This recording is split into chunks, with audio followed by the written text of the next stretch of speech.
गुरुर्ब्रह्मा गुरुर्विष्णू गुरुर्देव महेश्वरा सद्गुरु साक्षात परब्रह्म तस्मै श्री सद्गुरुवे नमः। सद्गुरूंना स्मरण करून आपण आज व्हिडिओला सुरुवात करूया। तुळशीला दररोज दिवा लावल्याने आपल्या जीवनात काय परिणाम होतो? द्वापर युगामध्ये एके दिवशी सत्यभामा भगवान श्रीकृष्णांच्याकडे आली आणि त्यांना विचारू लागली, हे परमेश्वरा, हे भगवान, माझ्या मनात काही प्रश्न निर्माण झालेले आहेत, कृपया करून मला मार्गदर्शन करा। तेव्हा भगवान श्रीकृष्ण म्हणाले, सत्यभामा, तुझा काय प्रश्न आहे ते मला कृपा करून सांग। आम्हाला तुझ्या प्रश्नांची उत्तरे देण्यात आनंद वाटेल। पुढे सत्यभामा म्हणते, हे स्वामी, तुळशीला दिवा लावण्याचे महत्त्व काय? दररोज संध्याकाळी तुळशीला दिवा का लावावा? यातून मनुष्याला काय फळ मिळते? तुळशीजवळ दिवा लावण्याची नेमकी पद्धत काय आहे? किंवा दिवा लावताना कोणत्या मंत्राचा जप करावा हे मला कृपया करून सविस्तर सांगावे।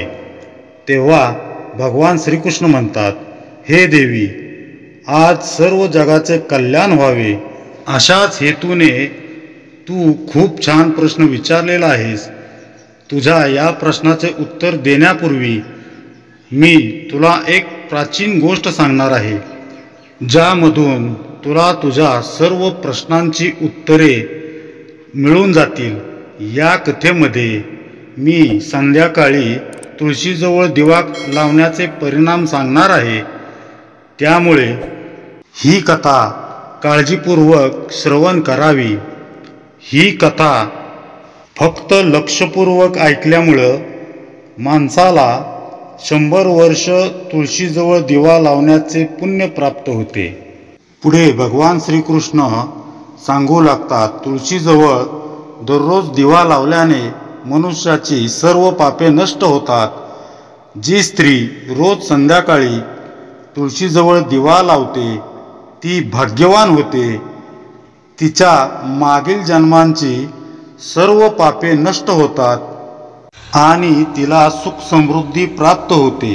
त्यावेळी देवी सत्यभामा म्हणते, हे परमेश्वरा, मला सुद्धा ही कथा ऐकण्यास खूप उत्सुकता आहे, कृपया करून मला ही कथा लवकरात लवकर सांगावी। मग भगवान श्रीकृष्ण देवी सत्यभामाला ही कथा सांगू लागतात, हे देवी, फार पूर्वीचा काळ होता। दक्षिण दिशेला तुंगभद्रा नावाची खूप मोठी नदी होती। त्या नदीच्या काठावर हरिहरपूर नावाचे एक अतिशय सुंदर शहर होते। त्या शहरामध्ये मनोहर नावाचा एक ब्राह्मण राहत होता। तो अत्यंत सद्गुणी आणि सदाचारी स्वभावाचा होता, तसेच धार्मिक असून वेद मार्गाने चालणारा होता। त्याने समस्त शास्त्रांचा अभ्यास केलेला होता आणि तो समस्त शास्त्रांमध्ये निपुण होता। त्या ब्राह्मणाची पत्नी अतिशय दुष्ट होती। लोकही तिला दुष्टच म्हणायचे, कारण तिच्या नावाप्रमाणेच कृती होती। ती आपल्या पतीचा नेहमी अपमान करायची। तिने आपल्या पतीची कधीही सेवा केली नाही। ती आपल्या पतीबद्दल वाईट बोलायची, त्याला भयंकर वेदना द्यायची। त्याच्यासाठी तिने कधीही जेवण बनवले नाही। त्याच्याशी ती कधीही प्रेमाने वागली नाही। ती कधीही चांगलं वागली नाही। जेव्हा केव्हा आपल्या पतीचे मित्र किंवा कुटुंबातील सदस्य घरात आले तेव्हा त्या महिलेने त्यांना अपमानित करून दूर लोटून दिले। ती स्त्री अतिशय व्यभिचारी होती। वासनेने वेडी होऊन ती सतत इतर व्यभिचारी स्त्रियांबरोबर हिंडत असायची। आपल्या पतीला बाजूला ठेवून तिचे मन इतर पुरुषांकडे केंद्रित होत व्हायचे। ती आपल्या पतीशी कधीही प्रेमाबद्दल बोललेली नाही, परंतु ती इतर पुरुषांसोबत बसून बोलायची आणि इतर पुरुषांना मोहित करण्यासाठी वेशभूषा करून गावात फिरायची. कधीकधी तर ती जंगलात जाऊन जंगलात झाडाखाली उभा राहून माणसांची वाट बघत बसायची आणि त्यांच्यासोबतच राहायची. मग एके दिवशी ती अनैतिक स्त्री जंगलामध्ये जाऊन एका झाडाखाली उभी राहिली.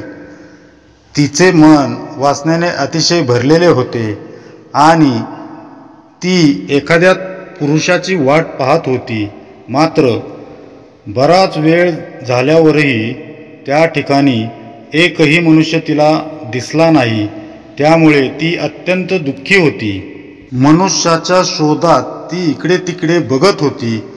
त्या दिवशी तिची सर्व मेहनत व्यर्थ गेली, परंतु ती त्याच जागी उभी राहिली आणि मोठमोठ्याने रडायला लागली.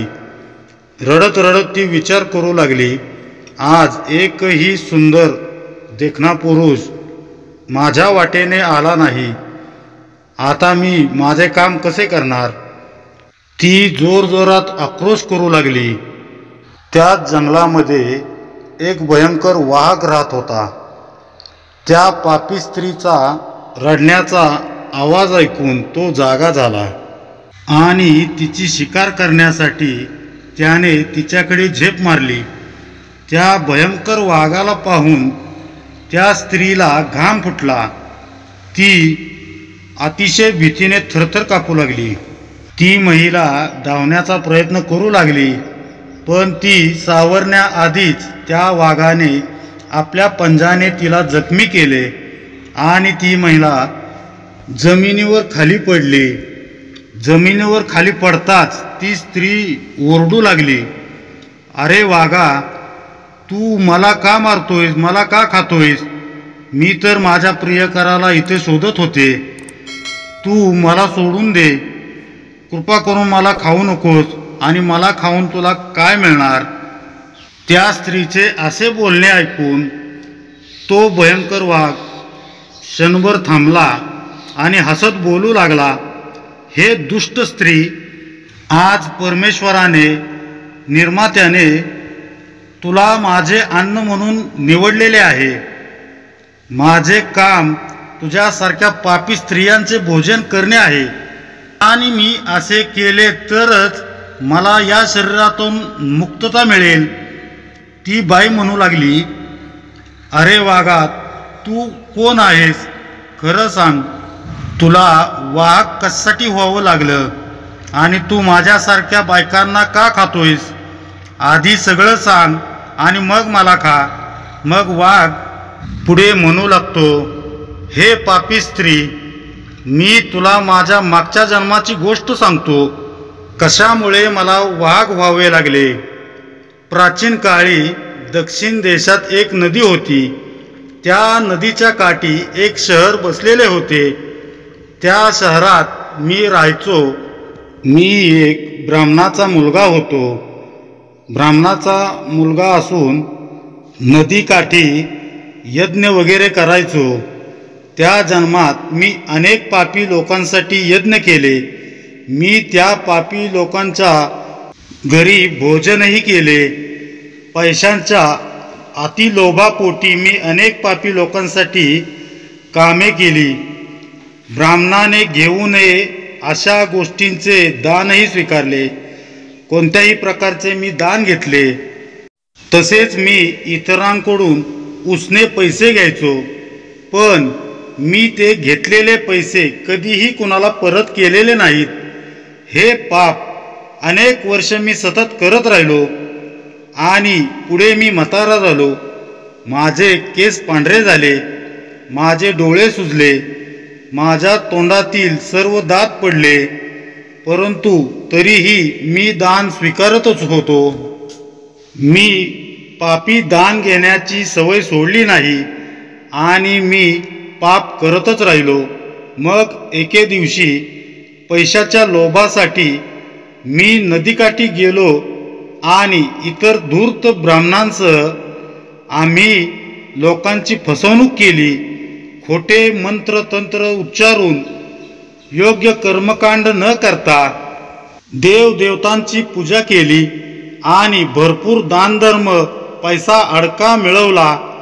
मग त्याच ठिकाणी एका पिसळलेल्या आजारी कुत्र्याने माझ्या पायाला चावा घेतला आणि मी बेशुद्ध पडलो. त्या क्षणी माझा जीव गेला. तेव्हा यमाचे 2 दूत त्या ठिकाणी प्रगट झाले आणि त्यांनी मला पकडून यमपुरीला नेले. त्या ठिकाणी यमराजाने चित्रगुप्ताला माझ्या कर्मांचा हिशोब मागितला. तेव्हा चित्रगुप्त म्हणाला, हे धर्मराजा, या ब्राह्मणाने घोर पाप केलेले आहे. याचे पाप अनंत आहे. त्याने इतरांना खोटे बोलून पैसा लुटलेला आहे आणि धनद्रव्य प्राप्त केलेले आहे. विधिवत पूजा न करता त्याने खोटे मंत्रतंत्र जाप करून भगवंताचा अपमान केला आहे. म्हणूनच हा ब्राह्मण, हा पापी ब्राह्मण फक्त नरकामध्ये जाण्यास पात्र आहे. तेव्हा यमराजांनी आपल्या दूतांना मला नरकाच्या अग्नीत टाकण्याची आज्ञा दिली.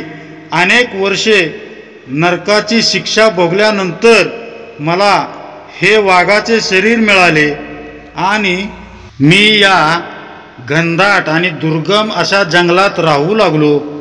माझ्या मागील जन्मातील पापे आठवून मी कधीही महात्मा, ऋषीमुनी, सती स्त्रिया खात नाही. मला पापापासून मुक्ती मिळावी म्हणून मी फक्त पापी, अनैतिक, अश्लील आणि व्याभिचारी स्त्रियांना खातो. अशा प्रकारे वाघाने आपल्या मागील जन्माची कथा त्या स्त्रीला सांगितली आणि त्या स्त्रीला म्हणाला, हे पापी, तुझ्या वागण्याने तू विकृत दिसत आहेस. तुझ्या पतीला सोडून तू या वनात इतर पुरुषांसोबत सुख भोगायला आली आहेस. म्हणूनच आज तू नक्कीच माझी शिकार बनणार आणि माझे पोट भरेल. असे बोलून वाघाने आपल्या तीक्ष्ण नखांनी त्या स्त्रीचे ओरबाडे काढले आणि आपल्या तीक्ष्ण दातांनी त्या स्त्रीचे तुकडे करून त्या स्त्रीला त्या ठिकाणी खाल्ले. तत्क्षणी यमाचे 2 दूत त्या ठिकाणी प्रगट झाले आणि त्यांनी त्या पापी स्त्रीला उचलून यमपुरीला नेले, ज्या ठिकाणी तिला यमराजांसमोर, धर्मराजांसमोर उभे करण्यात आले.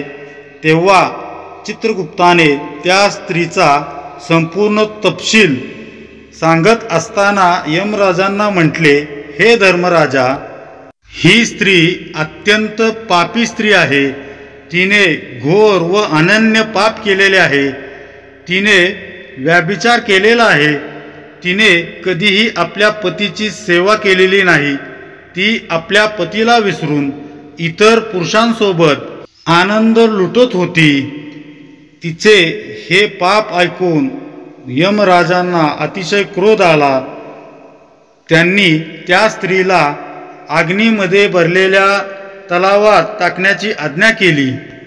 अशा प्रकारे तिला अनेक वर्षे वेगवेगळ्या नरकात टाकण्यात आले आणि नरकात टाकल्यानंतर ती पापी स्त्री पुन्हा पृथ्वीवर आली आणि एका चांडाळाच्या रूपात तिचा पुनर्जन्म झाला. चांडाळाच्या घरी जन्म घेतल्यानंतर ती पुन्हा अनेक पापे करू लागली, व्याभिचार करू लागली आणि अनेक पापे पुरुषांसोबत फिरू लागली. नंतर काही कालावधीनंतर तिच्या मागील जन्मांच्या पापामुळे तिला कुष्ठरोग झाला आणि तिला भयंकर वेदना होऊ लागल्या. तिच्या शरीराचे अवयव जळू लागले. तिचे डोळे दुखू लागले. ती या वेदना सहन करून कशी तरी दिवस काढू लागली. मग एके दिवशी ती तीर्थस्नानाच्या उद्देशाने अंतापुराला गेली. तिथे ती एका आश्रमाबाहेर राहू लागली. त्या आश्रमात तुळशीचे रोप होते. त्या तुळशीला इतर महिलांनी दिवे लावताना पाहून त्या पापी स्त्रीनेही तसेच केले आणि त्या स्त्रीने तुळशीच्या रोपाजवळ दिवा लावला आणि त्याच रात्री त्या स्त्रीचा हृदयविकाराच्या झटक्याने मृत्यू झाला आणि यमराजाचे दूत तिला न्यायला आले. यमराजाचे दूत फासात बांधलेल्या त्या पापी स्त्रीला घेऊन जात होते.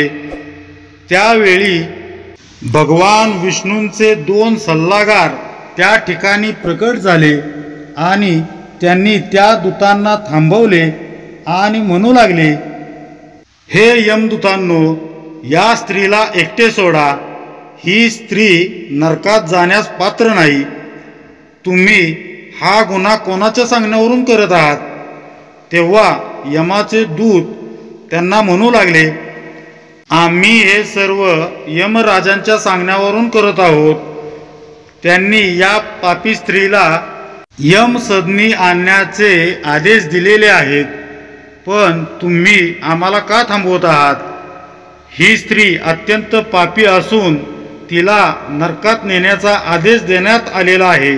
मग पार्षद म्हणू लागले, हे दूतांनो, ही स्त्री श्री विष्णूंची भक्त आहे. ती नरकात जाण्यास पात्र नाही.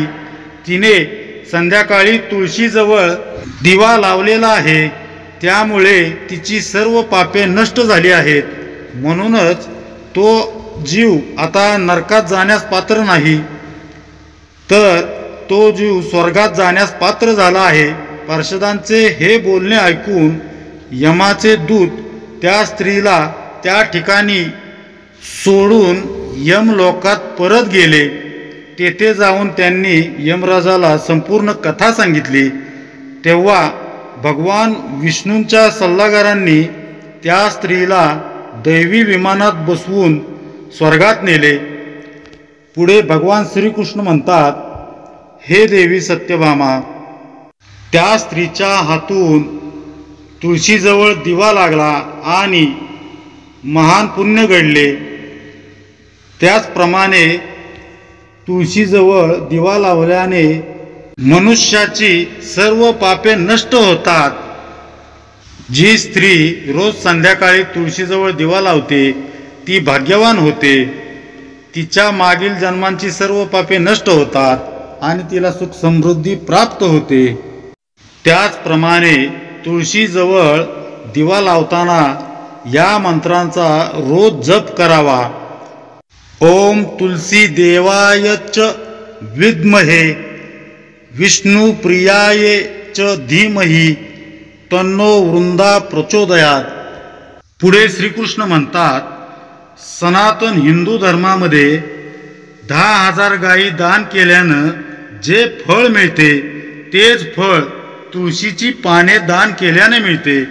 ज्याला मृत्यूसमयी तुळशीच्या पानाचे पाणी तोंडात मिळते तो सर्व पापांपासून मुक्त होऊन श्रीकृष्णांच्या घरी जातो आणि तो सर्व पापांपासून मुक्त होतो. सनातन हिंदू धर्मात तुळशीच्या रोपाला सर्वात जास्त महत्त्व आहे. तिची पूजा सर्वप्रथम भगवान श्री विष्णूंनी केली होती. श्री हरी म्हणतात, ज्याप्रमाणे वैकुंठाला लक्ष्मी देवीकडून ऐश्वर प्राप्त होते त्याचप्रमाणे तुळशीपुढे वैकुंठाला पवित्रता प्राप्त होते. पृथ्वीवर जिथे जिथे तुळशींची रोपं असतील तिथे वाईट शक्ती कधीच वास करत नाही. अशी जागा सर्वात पवित्र असेल. म्हणूनच आपण आपल्या घरात तुळशीची रोपं लावली पाहिजेत आणि तुळशीची मनोभावे पूजा करून संध्याकाळी दिवा तुळशीला लावला पाहिजे. म्हणजे आपल्या भाग्याला काही पुण्य लाभेल आणि आपल्या हातून सत्कर्म घडेल. अशा प्रकारे भगवान श्रीकृष्णांनी सत्यभामेला तुळशीच्या रोपाजवळ दररोज दिवा लावण्याचे महत्त्व सांगितलेले आहे.